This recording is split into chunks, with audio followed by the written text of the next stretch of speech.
everybody. This is Jeff O'Brien, attorney with Chestnut Cambronne in Minneapolis, and I am hoping to see all of you this Friday, May 18th, at the Sales and Marketing Executives Luncheon, where I'm going to talk about marketing and personal branding for professionals.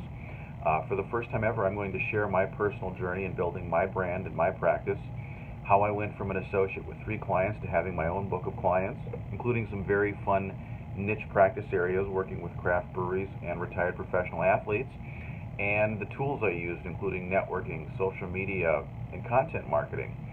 We're going to talk about this in the context of the fact that a profession like mine, the legal profession, has ethics rules that govern how we market and how I work within those rules to build my personal brand. And yes, I will explain the story of how I got my radio alter ego, the lawyer extraordinaire. So I hope to see you all this Friday.